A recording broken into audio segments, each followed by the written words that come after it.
Oke, Bapak apa ini? Bapak Kurniatman. Kurniatman Lase. Iya Pak. Recording in progress. Ya. Oke, udah terekam di situ, Pak? Udah Pak, udah Pak, udah. Nah, oke. Dari ini kelompok Bapak ini banyak dari Nias ini. Iya Ya. Pak, iya Pak. Rata-rata kami dari Yang Nias Pak. pertama tadi namanya Yohanes Lah iya Pak. Laia. Iya Pak. Ya. Yang kedua serta Iman Jebua. Zebua. Iya Pak, benar Pak. Yang ketiga Sulpianus Manau. Manau. Yang berikutnya Kurniatman Lase. Iya Pak, saya itu Pak. 5 ya. Iya Pak.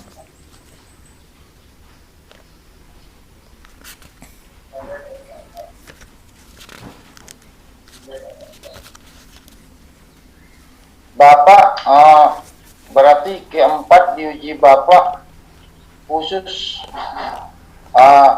kita suku Nias. Bapak ini orang Tapsel. Jadi di Tapsel banyak orang Nias, Pak. Tapi yang terkenal marganya Lase. Iya Pak. Kalau di Sidimpuan ini di Tapsel ini Iya Pak. yang ada marganya cuma dua. Satu Jebua, yang kedua Lase. Kalau Manau apa sedikit memang Pak Manau Iya, ini. iya Marga Pak. Manau Kalau ini. marga Manau Pak sedikit karena itu dari Nias Selatan itu Pak. Nias Selatan, Kabupaten Nias Selatan. Jadi Kabupaten Pemekaran. Kalau Laia Sama juga Pak, mereka dari Nias Selatan. Laia, Manau, Harita itu dari Nias Selatan. Kalau Jebua tadi dari Kota Gunung Stoli itu Pak. Gunung Stoli ya. Iya, kalau Jebua. Bertepatan ada adik Bapak tinggal di Gunung Stoli. Oh iya Pak ya. Tapi yang banyak di Sidimpuan ini Lase dengan Jebua. Ini yang banyak ya. Berarti Lase ini memang banyak orangnya ya. Iya Pak. Keturunannya keluarga besar lah ini ya. Iya Pak, benar Pak, benar. Keluarga besar. Oh, keluarga besar. Bapak ngajar di mana, Pak? Di SMP Negeri 2 Babolato Pak, Kabupaten Nias. Oke, Pak. Iya Pak. Bapak sudah usia berapa, Pak? 40 tahun Pak. Udah mengajar di SMP itu berapa lama, Pak? Sebenarnya kalau pengangkatan saya dulu Pak di awal tahun 2005, saya di Nias Selatan pengangkatannya Pak. 2005 sampai 2010. Kemudian saya mutasi tahun 2011 di wilayah Kabupaten Nias. Nah, jadi memang penempatan pertama saya Pak bukan di sekolah saya yang sekarang. Sebelumnya saya masuk di SMP Negeri 1 Babolato. Nah, jadi tahun 2020 yang lalu itu saya dimutasikan lagi Pak di SMP Negeri 2 Babolato yang sekarang ini saya mengajar Pak. Saya juga sebagai kepseknya di sana Pak. Oh, Bapak sebagai kepsek. Iya Pak. Oh, ya. Berarti Bapak udah mantap lah, udah mantap ya. Iya Pak. Oke, Pak.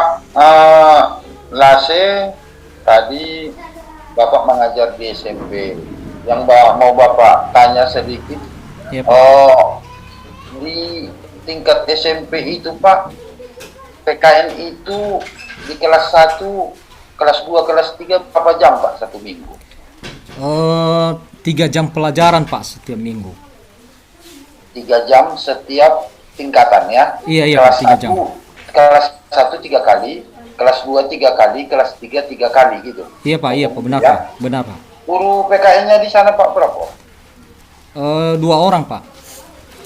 Berarti kita bagi 2 lah ya. Iya Pak, 2 orang. Ya. Yang lebih dominan pelajarannya di SMP tentang PKN apa Pak? Mengenai apa? Mengenai perumusan Pancasila Pak, mengenai norma. Oh, apa itu norma ya? Iya Pak, iya Pak. Itu kebanyakan. Oke, kita mulai Pak ya. Iya Pak, siapa? Bapak sehat kan Pak? Sehat Pak, sehat Pak. Bapak kepala sekolah, anggap ini kita sedikit wawancara, Iya Pak. sedikit tukar pikiran Pak ya. Iya Pak, siapa? Walaupun namanya ini ujian komprehensif, Tapi kita anggap saja ini seperti kita wawancara tukar pikiran Pak ya. Iya Pak, Bapak siap, Pak. guru bertepatan dengan Bapak yang berhak menguji Bapak. Iya, Pak. Ya Bapak sampaikan aja apa yang mau Bapak sampaikan, pertanyaan apa saja. Ya, oke. Iya, Pak. Pertanyaan pertama Pak. Sebelum Bapak melaksanakan ujian komprehensif, tentu Bapak terlebih dulu mempersiapkan diri. Pertanyaan Bapak, persiapan apa saja yang Bapak lakukan dalam menghadapi ujian komprehensif ini?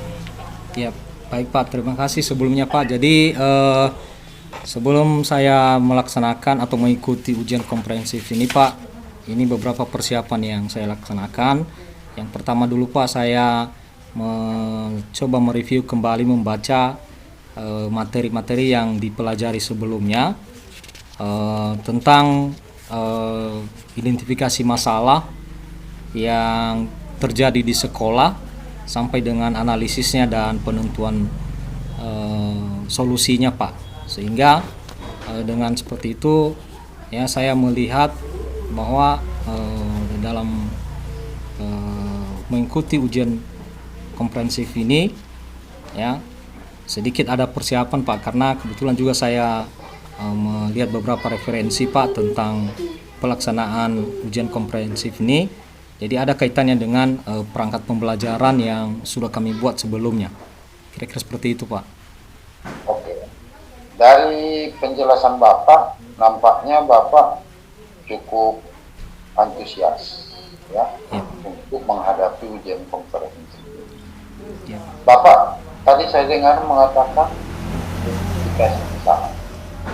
Nah, bisa Bapak jelaskan kira-kira apa itu identifikasi masalah Pak? Ya baik Pak, terima kasih Pak. Jadi identifikasi masalah yang saya maksudkan di sini Pak terkait dengan kegiatan pembelajaran di sekolah, di mana di sekolah saya kebetulan minat belajar siswa itu masih rendah Pak. Jadi saya mencoba melaksanakan observasi, mengamati ya apa yang menjadi akar permasalahannya, dan ya saya mencoba mencari solusinya, dan setelah itu ya saya menuangkannya di dalam perangkat pembelajaran untuk bisa saya terapkan di sekolah atau pada saat saya mengajar Pak. Kira-kira seperti itu Pak. Bisa Bapak kira-kira bisa kasih contoh? Jadi identifikasi masalah yang sudah saya dapat Pak, sebenarnya yang paling urgennya itu minat belajar siswa yang masih rendah.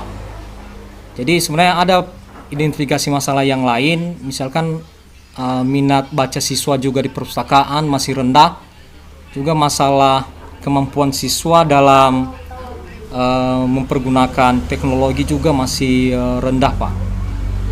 Jadi kira-kira seperti itu Pak contohnya. Lalu apa yang Bapak lakukan?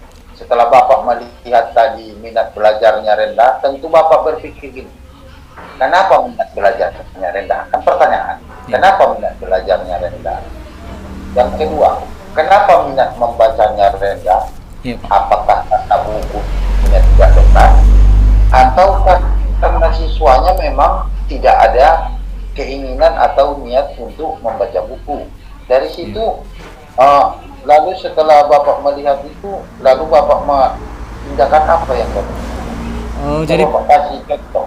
iya Pak, siap Pak. Jadi setelah saya sudah mendapatkan identifikasi masalah Pak, masalah yang terjadi, jadi saya mencoba mencari menganalisis masalah tersebut, mencari solusi, dan saya juga mencari akar permasalahannya sebelumnya Pak, sebelum saya mencari solusi.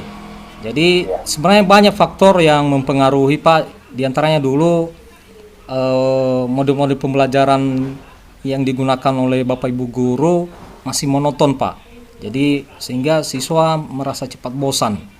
Juga ya guru itu kurang kreatif ya dalam membuat inovasi baru dalam pembelajaran. Contohnya mungkin media pembelajarannya ya kadang-kadang hanya dipakai buku teks saja, sehingga siswa yang merasa jenuh juga karena seperti itu saja kegiatan pembelajarannya. Nah, jadi kira-kira seperti itu, Pak. Lalu setelah Bapak melihat yang pertama mungkin gurunya masih monoton, misalnya Ya. dalam mengajar dia selalu mempergunakan metode ceramah, Ya, sehingga siswa mulai bosan. ya, Pak. Berarti gurunya aktif, siswanya pasif, kan gitu. Iya, Pak, iya. Itu permasalahan pertama. Yang kedua, Anda melihat bahwa gurunya tidak mencari inovasi baru atau cara-cara baru untuk keluar dari persoalan tadi. Maka Bapak membuat satu manuver atau terobosan bagaimana caranya agar siswa tertarik untuk belajar, kan kira-kira itu, Pak. Iya, Pak, iya, benar, Pak, benar. Kemudian Bapak meminta kepada guru untuk merubah cara mengajarnya dengan mengikuti teknologi yang maju sekarang. Ya, Pak, ya? Iya, benar, Pak. Bagus, Pak. Insya Allah pendidikan di sekolah Bapak nanti akan semakin bagus. Iya, Pak, mudah-mudahan. Oke, pertanyaan berikutnya, Pak. Mungkin Bapak sering dengar pendapat Bloom dan Anderson. Iya, Pak. Bisa kira-kira Bapak jelaskan apa pendapat Bloom dan Anderson? Jadi Pak, pendapat Bloom dan Anderson ini sehubungan dengan tingkat kemampuan berpikir siswa, Pak, ya, dalam mengikuti proses pembelajaran. Jadi di sini Bloom mencoba membuat bagaimana tingkatan dari pengetahuan siswa sehingga sampai nanti pada tingkat siswa itu bisa lebih berpikir lebih tinggi atau berpikir kritis dan punya wawasan yang lebih baik, ya, dalam mengikuti proses pembelajaran. Seperti itu. Oke. Pendapat Bloom itu kan ada 3, Pak. 1 disebut dengan kognitif, 2 disebut dengan afektif, 3 disebut dengan psikomotorik, ya. Iya, benar, Bisa Bapak Pak. jelaskan itu kira-kira, Pak? Ya, Pak, kalau jadi di ranah benar, Pak, yang sudah rilis oleh Bloom ini, teori Bloom ini memang benar ada 3 aspeknya, ada ranah kognitifnya, juga afektifnya dan psikomotornya. Jadi di ranah kognitifnya, Pak, jadi ini ranah bagian pengetahuan. Jadi di sini ada 6 tingkatan level kognitif atau tingkat pengetahuan dari siswa yang bisa jadi perbandingan dalam kegiatan pembelajaran. Yang pertama level kognitif C1, ya. C1 ini mengingat, ya, mengingat. Kemudian yang C2 memahami, yang ketiga menerapkan, ya. Kemudian C keempat menganalisis, dan C kelima mengevaluasi, dan kognitif yang keenam mencipta atau membuat suatu karya. Nah, jadi di level ini, Pak, di level keempat lah yang diharapkan seperti yang saya katakan tadi, bahwa siswa itu bisa berpikir kritis, berpikir tinggi dan punya wawasan yang lebih luas, ya, dalam mengikuti proses pembelajaran. Kemudian di level ranah afektif ini juga, Pak, ada 5 aspek, ya, yang sudah dirilis oleh Bloom ini. Yang pertama, Pak, itu A1, ya, afektif. A1 menerima, kemudian merespon, menghargai, mengorganisasikan, dan kalau tidak salah yang terakhir, Pak, karakterisasi kalau tidak salah. Jadi itu ranah afektifnya. Kemudian untuk psikomotornya, Pak, ada P1-nya meniru, kemudian P2-nya manipulasi, ya, kemudian presisi, P4-nya artikulasi, dan kelima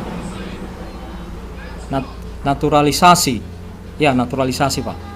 Jadi kira-kira seperti itu, Pak. berarti di dalam RPP mungkin yang sudah Bapak buat, Iya Pak. Anda sudah memasukkan kognitifnya. Salah satu di antara kognitif itu adalah berpikir kelas tinggi. Iya Pak. Berarti HOTS, Pak, ya iya. kan? Ya.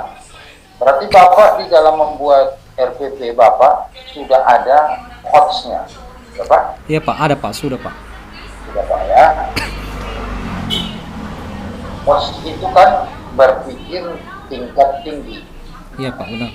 Tadi Bapak sudah mengatakan bahwa Bapak sudah membuat HOTS, ya. Oh. Kira-kira Bapak bisa menyampaikan kepada Bapak pengertian HOTS itu, Pak? Jadi HOTS ini Pak, ya, Higher Order Thinking Skill ini. Jadi ini bagaimana seorang siswa, ya, bisa menyelesaikan masalah, ya, atau mencari solusi dalam masalah yang sedang dihadapi, bisa mencari solusi sendiri. Jadi di sini siswa dituntut lebih kreatif, ya, lebih aktif, ya, dalam menyelesaikan suatu permasalahan sendiri dan mencari solusinya di dalam permasalahan itu. Kira-kira seperti itu, Pak. Oke, tadi Bapak bilang di RPP Bapak sudah membuat HOTS, ya. Iya, Pak. Caranya Bapak membuat, misalnya Bapak membuat sebuah masalah, Iya, Pak. atau menampilkan sebuah video. Iya, Pak. Lalu video itu Bapak menyuruh agar mereka melihat, mengidentifikasi, Iya. kemudian menyimpulkan apa yang mereka lihat.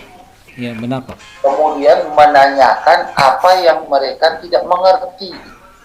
Berarti Bapak memberikan kesempatan kepada mereka untuk mempergunakan akal pikirannya untuk memahami tentang apa yang Bapak tampilkan. Kan seperti itu, Pak? Iya, Pak, benar, Pak. Benar, Benar. Pak? Oke. Berarti Bapak sudah memenuhi persyaratan bagaimana mengajar yang baik pada saat sekarang. Pertanyaan berikutnya, Pak. Iya, Pak. Apakah Bapak di dalam RPP Bapak sudah membuat peta? Sudah Pak, karena di RPP saya Pak, dalam media pembelajaran itu saya menggunakan video pembelajaran. Jadi ada link nanti saya buat video pembelajaran. Jadi pada saat itu ya saya mempergunakan pendekatan tepak juga Pak, yaitu saya menggunakan infocus, ya, atau LCD proyektor untuk menampilkan di layar slide video pembelajaran tersebut. Dan juga ya saya menggunakan laptop, ya, untuk membuka file tentang video pembelajaran tersebut Pak. Jadi disitulah ada unsur dari teknologikalnya sama pedagogikalnya Pak. Intisarinya Bapak sudah mempergunakan teknologi yang sudah ada. Salah satu diantaranya adalah dengan mempergunakan, apakah itu bentuknya laptop, apakah itu proyektor. Iya, proyektor. Bapak itu mempergunakan internet, ya. Betul Pak. Berarti Bapak sudah masuk pada tingkat sudah mempergunakan tepat. Iya, benar. Menurut Bapak, bagaimana gambaran perbedaan pada saat Bapak mempergunakan metode lama dengan metode yang sekarang? Baik Pak, jadi sebenarnya metode yang sekarang Pak memang belum pernah saya terapkan, tapi kalau metode yang lama Pak, dulu seperti yang saya katakan tadi, ya kami lebih banyak menggunakan ceramah, ya, memang ada diskusi tapi tetap guru jadi student center Pak. Jadi siswa ya tetap tidak aktif. Jadi dengan saya lihat di model pembelajaran yang baru ini, kebetulan saya mengangkat di RPP saya model pembelajaran PBL, Problem Based Learning. Jadi di sana dengan pendekatan saintifik. Jadi pada saat pembelajaran ya siswa lebih aktif berdiskusi di dalam kelompok, ya, saling tukar pikiran dengan kawan-kawannya, dan memiliki semangat. Kenapa? Karena mereka diberi kesempatan ya untuk bisa menyampaikan, menuangkan hasil pemikiran mereka, Pak. Jadi yang selama ini mereka hanya sebagai pendengar saja, diam, tidak banyak atau tidak terlibat penuh dalam pembelajaran, sehingga dengan model pembelajaran yang baru ini, Pak, ya mereka lebih semangat karena mereka dilibatkan langsung ya dalam kegiatan proses pembelajaran melalui diskusi kelompok dan presentasi. Oke, seperti itu. Artinya Bapak yakin kan, berarti dengan merubah cara mengajar, dengan mempergunakan metode yang akan sekarang, itu hasilnya nanti akan jauh lebih baik dari metode-metode yang dulu. Kalaupun metode yang dulu itu tetap bagus. Iya, Pak. Tapi karena teknologi sudah maju, untuk meningkatkan pengetahuan siswa, kita otomatis mempergunakan teknologi yang baru. Kita jangan tertumpu pada model-model yang lama. Yang lama bagus, tapi kemungkinan yang baru ini akan lebih bagus, kan begitu, Pak? Iya, Pak. Bukan Benar, Pak. Benar. yang lama itu tidak bagus. Iya, Pak. Yang Benar. lama itu tetap bagus, tapi kemungkinan untuk lebih bagus kita mempergunakan dengan mempergunakan teknologi yang sekarang. Karena teknologi sudah maju, maka kita akan lebih mempergunakan teknologi itu dengan harapan, ya kan? Apabila siswanya lebih diprioritaskan, lebih aktif, mungkin hasilnya lebih bagus daripada yang lewat. Ya. Kalau metode ceramah kan guru aktif, siswa pasif, kan gitu. Iya, Pak. Belum Kalau tentu yang siswa sekarang paham. sekarang dirubah. Betul, Pak. Siswa yang aktif, Iya, Pak. Guru, gurunya pasif. fasilitator. Kita hanya fasilitator. Iya, benar, Pak. Kita hanya melihat sejauh mana pengetahuannya. Jika belum sampai, bagaimana caranya kita agar sampai, kan itu. Benar, Pak. Benar. Tugas kita hanya menambah, kan? Mereka disuruh dulu menyelesaikan satu masalah. Apabila mereka sudah mengidentifikasinya, sudah membuat kesimpulannya, lalu belum lengkap, tugas kita adalah melengkapi apa yang sudah disampaikan oleh mereka. Harapan kita, pendidikan itu memang harus selalu bergeser. Sama itu dulu, Pak. Saya waktu kuliah, kalau ngirim surat ke kampung 1 bulan baru sampai. Iya, Pak. Sekarang begitu diklik sampai. Iya, benar, Pak. Kalau kita tetap mempertahankan kirim surat, kapan sampainya, kan gitu. Iya, benar, Pak. Benar. Keunggulannya setelah kita mempergunakan teknologi ini, dari 1 bulan menjadi 1 menit. Ya, apa salahnya kita pergunakan? Iya, benar. Kalau kita tetap berpedoman kepada gaya lama, kita akan tertinggal, ya. Iya, Pak. Oke. Berarti Bapak di dalam RPP Bapak sudah ada odds-nya, sudah ada tepatnya. Iya. Oke, pertanyaan berikutnya, Pak. Rileks saja, Pak, ya. Iya, Pak. Kan sering Bapak dengar namanya guru profesional. Iya, Pak. Menurut Bapak, siapa yang dikatakan guru profesional? Menurut saya, Pak, guru yang profesional itu guru yang bisa merubah hal-hal yang tidak baik menjadi lebih baik dengan inovasi-inovasi yang baru atau hal-hal yang baru yang bisa meningkatkan terutama dulu dalam dunia pendidikan, yang bisa meningkatkan proses pembelajaran dan mutu pendidikan khususnya kepada siswa-siswi, Pak. Jadi guru profesional ini bisa mampu ya membuat satu inovasi baru yang bisa memotivasi semangat siswa ya untuk mau belajar dan ya terus semangat untuk belajar dan ingin tahu dari dunia pendidikan, perkembangan dunia pendidikan, Pak. Kira-kira seperti itu menurut saya, Pak. Tapi sebenarnya kalau bahasa bakunya, Iya, Pak. yang dikatakan guru profesional itu dia harus memenuhi 3 unsur. Iya, Pak. Yang pertama, seorang guru itu kalau dikatakan profesional datang ke sekolah tepat waktu. Iya, Pak. Itu yang pertama. Kalau dia telat, bukan guru profesional itu. Ya kan? Iya, benar, Pak. Datang tepat waktu. Yang masuk di kelas jam 8. Jam 8 dia harus duduk di situ. Iya. Atau sebelum jam 8 dia sudah duduk di situ. Itu Iya. yang dikatakan profesional. Yang kedua, guru itu harus menjadi contoh. Baik dalam perkataan, perbuatan, dan tingkah lakunya. Masa seorang guru berpakaian rambutnya gondrong, Iya. pakaiannya compang-camping, kan nggak guru itu. Iya Pak. Iya. Yang disebut guru itu dia harus bisa menjadi contoh bagi siswa-siswanya dalam semua hal. 3, dikatakan guru itu profesional apabila guru itu menguasai materi yang akan diajarkan dan materi itu sampai kepada siswa. Artinya, siswa memahami apa yang disampaikan oleh guru. Iya Pak. Jadi intisari guru profesional itu 3. Tapi yang 3 ini sulit ini Pak. Iya Pak. Yang paling sulit Pak, tepat waktu. Iya Pak, benar Pak. Itu nomor 1. Hampir semua guru tidak bisa tepat waktu.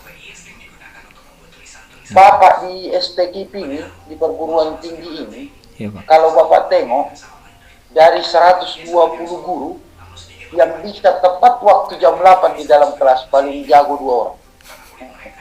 Nah, berarti bertanya-tanya ke diri, apakah kita sudah profesional? Kan gitu. Benar Pak. Tadi itu kuncinya, datang tepat waktu. Itu yang paling sulit. Yang kedua, berpenampilan bisa menjadi contoh teladan. Luar biasa itu.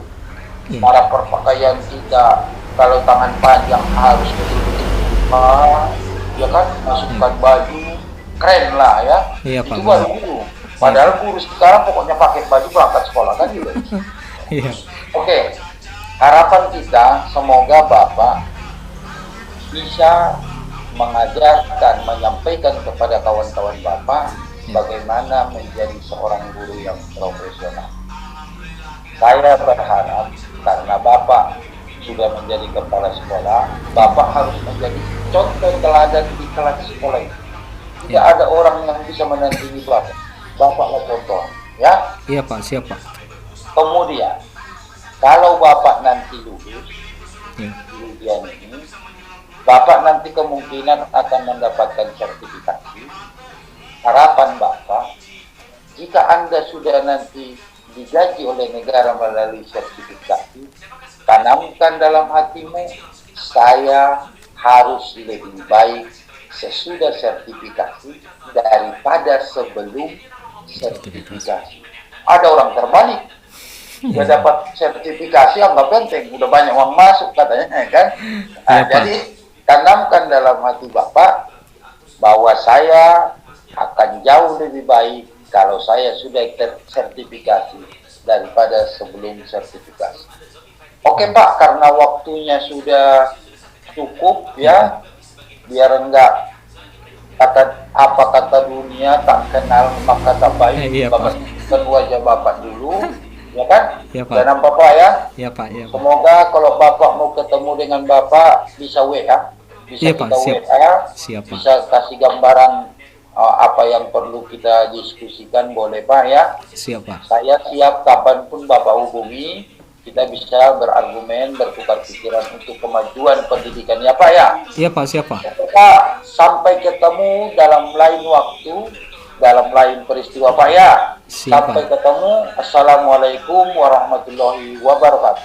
Waalaikumsalam warahmatullahi Oke, wabarakatuh. silakan Pak panggil kawan berikutnya Pak. Iya Pak, baik Pak. Terima kasih Recording Pak. stopped.